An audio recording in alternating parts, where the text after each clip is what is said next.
Hi everyone. ఈరోజు prawns dum biryani cook చేద్దాం.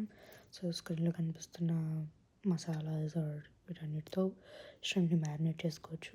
దీనిలో కొంచెం కర్డ్ ఎక్కువైంది. Make sure you don't put a lot of curd in it. So ఇది మనం కపుల్ ఆఫ్ అవర్స్ మ్యారినేట్ చేసి పెట్టుకోవచ్చు, లేకపోతే ఓవర్ నైట్ ముందు రోజు మ్యారినేట్ చేసి పెట్టుకోవచ్చు.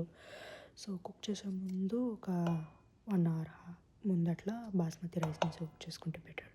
సో ఇదంతా మ్యారినేట్ చేసుకున్న తర్వాత బాస్మతి రైస్ని బాయిలింగ్ వాటర్లో mint, coriander, spices, ginger garlic paste అంతా వేసి దాంట్లో మనం 1 hour సోక్ చేసిన రైస్ని వేసుకుంటే అది 80% కుక్ చేసుకున్న తర్వాత so what are you going to do is ఒక ప్యాన్లో కింద ఈ మ్యారినేటెడ్ షింప్ అంతా కింద లేయర్ కింద స్ప్రెడ్ చేసుకొని పైనేమో ఇప్పుడు ఈ వాటర్లో 80% కుక్ అయిన రైస్ని డ్రైన్ చేసి దాని మీద ఈవెన్గా స్ప్రెడ్ చేసుకుంటాం.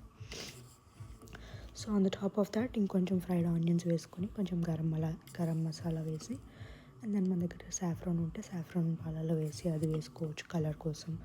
ఆరల్స్ నా దగ్గర సాఫ్రాన్ లేదు కాబట్టి సో ఐ జస్ట్ టర్మరిక్ని కొంచెం పాలలో వేసి దాన్ని పైన టాప్ చేశాను. సో ఇదంతా మొత్తం మనం సీల్ చేసుకొని ఐదర్ అల్యూమినియం ఫాయిల్, అది గుడ్ కాదనుకుంటే యూ కెన్ గో విత్ మన చపాతీ డో లాంటి దాంతో మొత్తం టాప్ని సీల్ చేసుకొని లిడ్తో అండ్ దెన్ ఒక 5 minutes హై ఫ్లేమ్ మీద and then 7 minutes medium flame మీద కుక్ చేసుకొని ఒక 15 to 20 minutes అట్లా సైడ్కి ఉంచేస్తే it will be ready like this. It's yummy.